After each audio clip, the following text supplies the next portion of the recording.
They say the Grand Canyon sleeps at sunset, but that's a lie.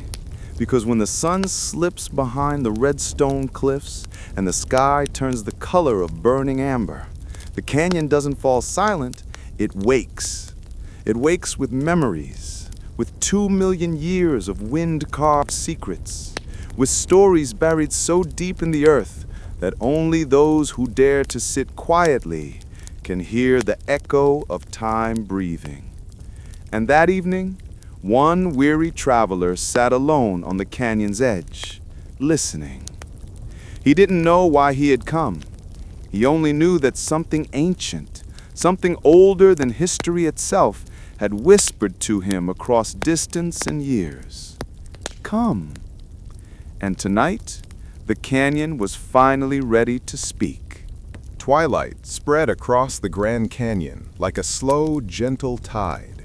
Color by color, the day folded itself away, orange fading into rose, rose sinking into violet, and the great stone walls dipping into soft, sleepy shadow. Eric stood at the rim, breathing in the thin desert air. For hours he had walked with no real direction, following only a strange tug he felt deep in his chest. A pull, quiet but insistent, the kind of feeling you don't question, only obey. He found a flat rock near the edge and sat. Below him, the Colorado River wound like a silver thread stitched through the vast body of the earth. The canyon spread out in every direction, silent, still, impossibly ancient. Eric exhaled slowly. He wasn't a man who believed in myths. He didn't chase legends.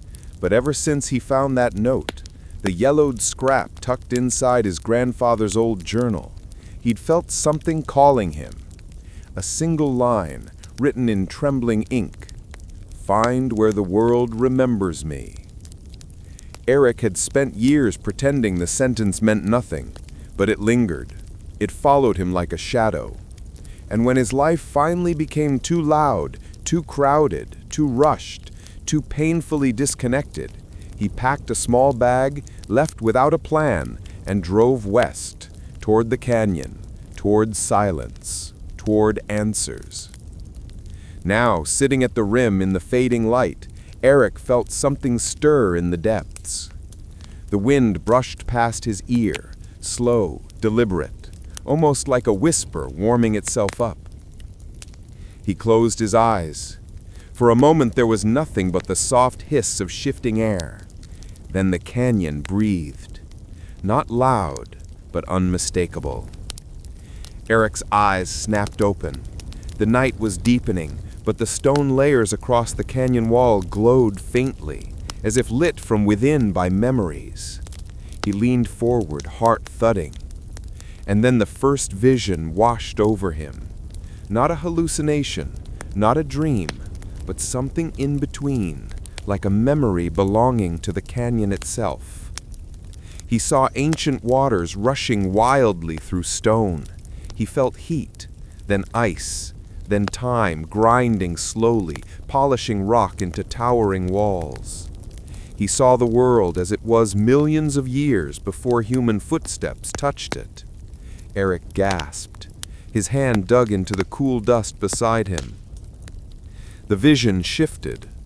Now he saw silhouettes, small figures moving along narrow cliff paths. The ancestral Puebloans, the first people who dared to call this unforgiving stone home. They carried baskets. They lit fires in shallow caves. They painted symbols on walls that still survive somewhere deep below. Their laughter echoed like birds dancing across the cliffs. Eric felt warmth spread through his chest. He sensed their reverence for the land, their quiet, patient coexistence with something far older than themselves. Then another whisper floated through his mind, gentle, almost shy. We remember those who listen. Eric looked around. No one stood beside him. The voice was not human, not exactly. It was the canyon, a consciousness formed from stone and silence. He swallowed hard. His grandfather had stood here once. Eric could suddenly feel it, as clearly as if the memory were carved into the rock. His grandfather had heard the canyon. He had understood its language. And now, Eric was beginning to understand it too. The wind curled around his shoulders again, inviting, patient. Eric whispered, "Why me?" No answer came. Not yet. Instead, the canyon offered him another memory, one older than the Puebloans, older than the river, older even than the canyons themselves. A lone wanderer appeared in the fading light, a human figure etched in silhouette against an ancient dawn. Worn sandals, a wooden staff, sun-browned skin. Eric felt a pulse of recognition. The wanderer looked like someone searching for something they had lost long ago. The canyon breathed again. "You carry the same question." Eric's chest tightened. The same question that his grandfather had carried, that this ancient wanderer had carried, that countless others over centuries had carried to the edge of this earth wound. Who am I in a world this old? The question echoed softly inside him, warm and heavy. The visions faded. Night settled fully across the canyon, stars blooming above like scattered embers.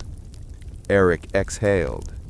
He felt different, as if the canyon had peeled away a thin layer of noise that had been wrapped around him for years. He whispered into the darkness, "Show me more." And the canyon, ancient, aware, patient, responded with a gentle stirring of wind, a promise. Eric stood slowly, dusting off his hands. There was still more to hear, more to see, more to remember. Tonight was only the beginning. The night deepened over the Grand Canyon. Yet the wind carried a warmth, as if it remembered someone long, long ago. Elias walked slowly along the narrow trail, his lantern trembling in the breeze, casting long, sleepy shadows on the canyon walls. Here, silence wasn't empty. It was full of things left behind by ancient wanderers, by forgotten tribes, by travelers who measured time not in years, but in footsteps. Every step felt like it belonged to someone else first. He paused near a cliff with a rock curved inward, a natural alcove carved by 1,000 seasons. And there, touched by moonlight, he saw the faintest markings. Not drawings, not symbols, more like echoes. Soft strokes on stone, as if someone once traced their worries into the wall, hoping the canyon would hold them gently. Elias ran his fingers over the cold surface. He imagined a lone traveler thousands of years earlier, a girl maybe, or a weary hunter, or a storyteller whose tribe slept by the river below. Perhaps they too feared the night. Perhaps they too walked with questions these stones still whispered. A soft rumble rose from deep inside the canyon, not threatening, more like breathing, as if the earth itself remembered him. Elias inhaled slowly. There was something different about tonight, something waiting. He followed the trail downward, switchback after careful switchback, his lantern swinging like a quiet heartbeat in the dark. When he reached the valley floor, the air felt warmer, heavier, almost ancient. The Colorado River flowed like melted starlight, its surface shimmering with the sky's reflection. And that's when he saw it. A faint glow near the water's edge. A small circle made of stones. A fire pit. Old, incredibly old, yet faint embers still pulsed inside it, glowing like memories refusing to die. Elias knelt beside it, his breath catching. Someone had been here. Not recently, but not thousands of years ago either. Something or someone had kept the ember alive, and beside that ancient fire circle, half buried in the sand, he found it. A carved wooden pendant shaped like an eye, looking upward, as if watching the stars fall through time. Elias held it gently in his palm. Its surface was warm. Too warm, as if it had been worn just moments ago. The canyon wind shifted, soft, slow, almost like a voice exhaling behind him. Elias turned, and the night opened its next secret. Elias froze. For a moment, the canyon felt wider, as though the night itself had stepped closer to examine him, the way one examines a traveler who shouldn't be here, yet somehow belongs. A thin veil of moonlight drifted across the sand, revealing a silhouette standing just beyond the riverbank. Not approaching, not hiding, simply present. The figure was wrapped in a cloak the color of deep earth, its edges frayed by journeys longer than any map could hold. Elias raised the lantern slightly, its soft glow trembling on the stranger's face, but the features remained shadowed. Only the eyes caught the light. Ancient eyes, too ancient. They held the kind of quiet that comes from watching civilizations rise and fall, and rise again like breaths of a sleeping world.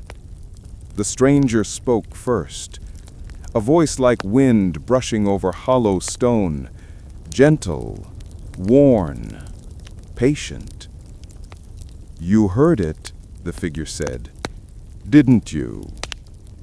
Elias felt a dull shiver run along his spine. "The canyon?" he whispered. It called." The stranger nodded, as though this answer had been expected for centuries. "They don't call everyone," the voice said softly. "Only those who still walk with questions." Elias looked down at the pendant in his hand. The wooden eye, warm against his skin, seemed to pulse with a slow, steady heartbeat. "Is this yours?" he asked. The figure gazed at the pendant for a long time, long enough that the river's whisper became the only sound between them. Finally, a faint smile flickered across the stranger's lips. "It belonged to the last one," they said.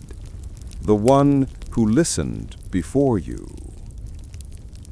Elias felt something tighten in his chest. Who were they? The stranger stepped closer, their feet silent on the sand, their presence somehow both heavy and weightless. "A traveler," the figure said, "like you. But they didn't come seeking answers. They came running from them." Elias swallowed. The canyon breeze wrapped around him like a hand, guiding him deeper into the story. "What happened to them?" he asked. The figure's gaze drifted toward the high cliffs, those ancient walls layered with 2 million years of memory. "They saw something," the figure whispered. Something the canyon keeps only for those who carry the oldest kinds of loneliness. A pause, a breath, a memory passing through the stranger's eyes. They disappeared, the voice continued softly. Not taken, not lost, just absorbed. Elias felt the pendant warm even more, as though it recognized the moment it was meant for. "Why me?" he asked quietly. The stranger tilted their head, as though listening to a voice Elias could not hear. "Because you are ready," the figure said.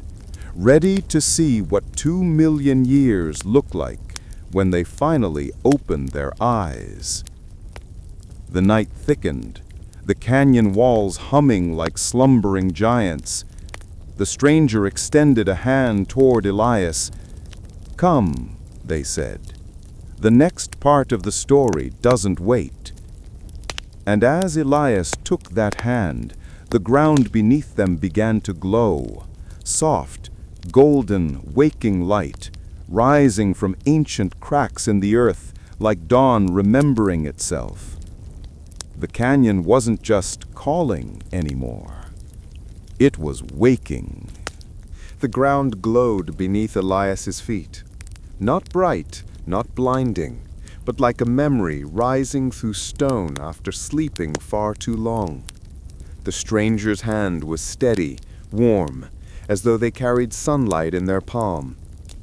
"Don't be afraid," they murmured. But Elias wasn't afraid, not exactly. What he felt was something deeper. The tremble a person feels when the universe finally decides to answer a question they didn't know how to ask. The canyon walls shifted, not physically, more like the air between them changed shape, grew heavier, older, as though the weight of lost ages were gathering to whisper again. The stranger guided him toward a narrow passage cut between two towering slabs of rock. Elias had passed this area earlier in the day and thought it was nothing, a crack, a shadow, an accident of stone. But now the crack pulsed faintly, like a throat preparing to speak. "What is this place?" Elias whispered. The stranger didn't answer with words. Instead, they placed their hand on the stone. The canyon answered.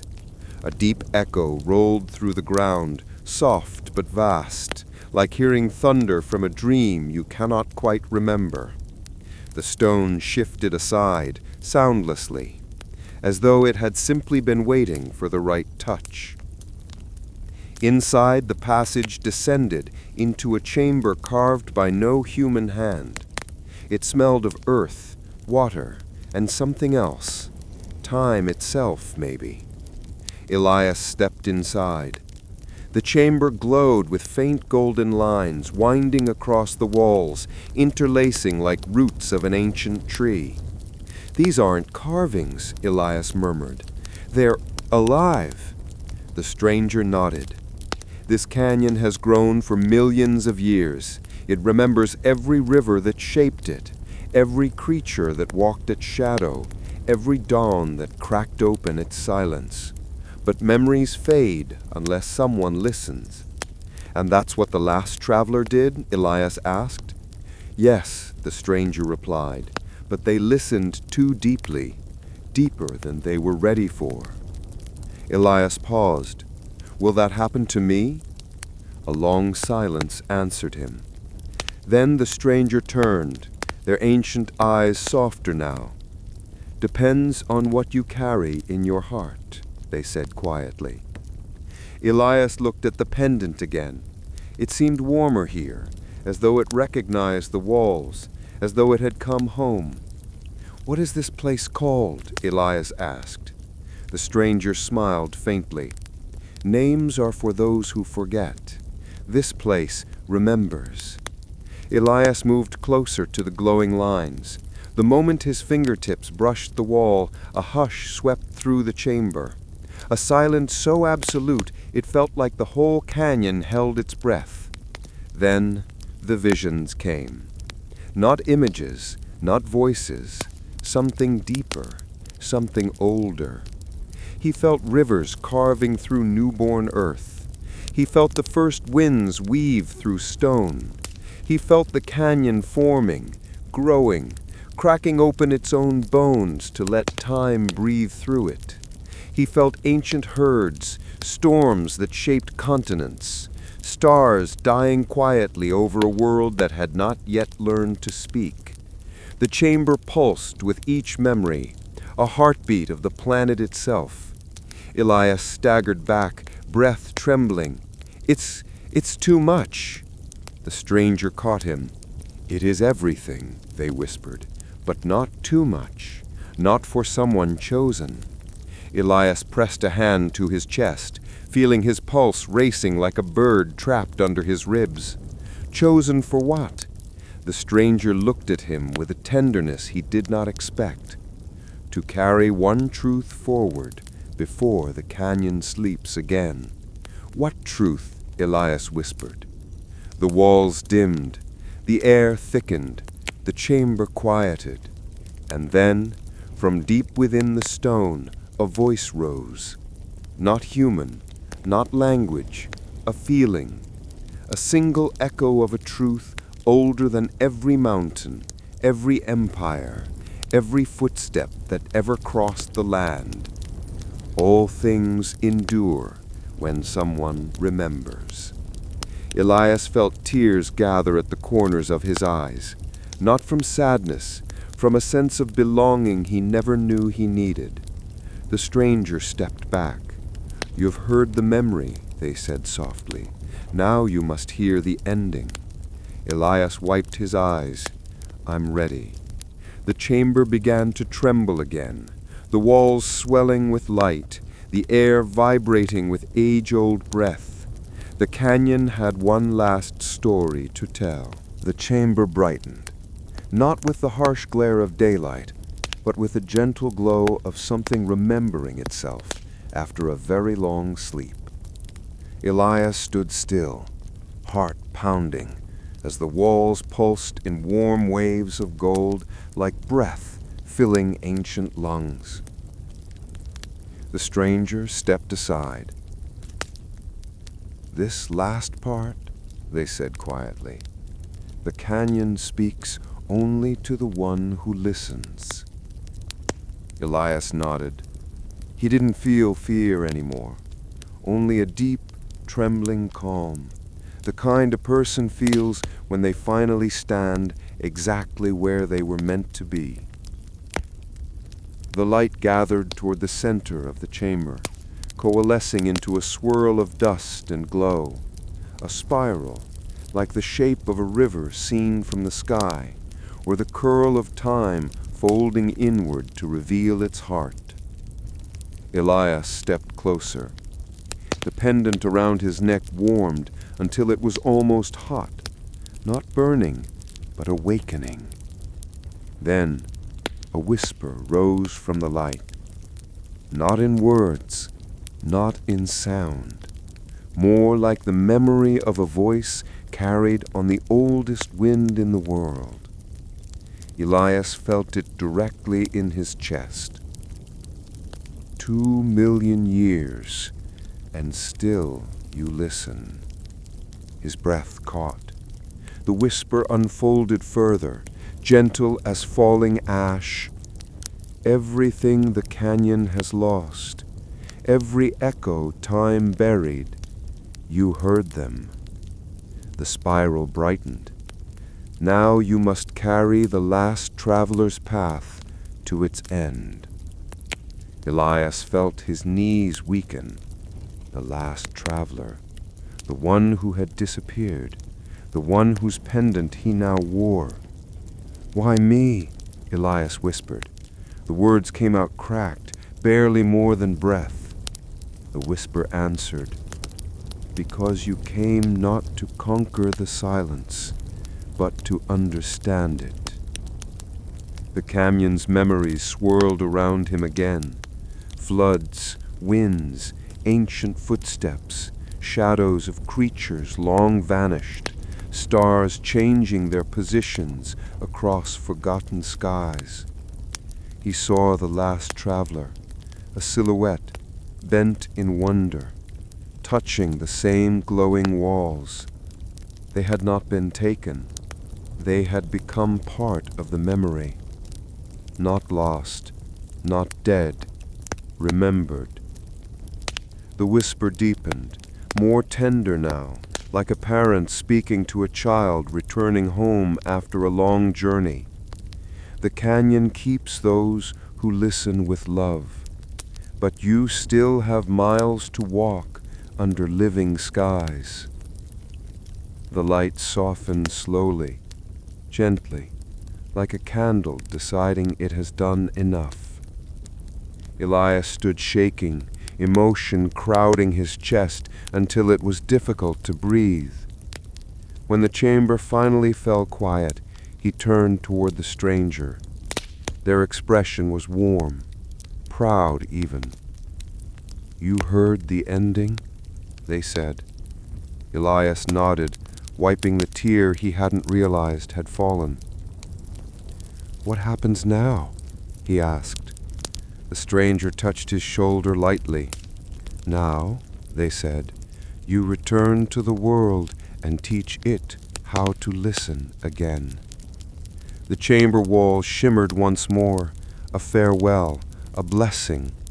Then the glow retreated, folding back into the stone, into the earth, into the canyon's sleeping heart. Elias followed the stranger out of the passage and into the night. The sky above was vast and jeweled with stars, the same stars that had watched 2 million years of stories carve themselves into the bones of the earth. But somehow they felt closer now. He stood again at the edge of the Grand Canyon, the wind brushing against him like an old friend recognizing a traveler who had learned its true name. The stranger stepped back, their figure already fading into the shadows of rock and moonlight. "Remember," they said softly, "silence is not emptiness. It is memory, waiting to be heard." And with that, they vanished, as quietly as they had appeared. Elias looked at the pendant one last time. It glowed faintly, as though the canyon had left a final ember of its ancient story for him to carry. He breathed in the cold night air, slow, steady, awake. Then he whispered to the wind, "I'm listening." The canyon, deep and endless, whispered back, a sound like peace, a sound like time itself, finally exhaling.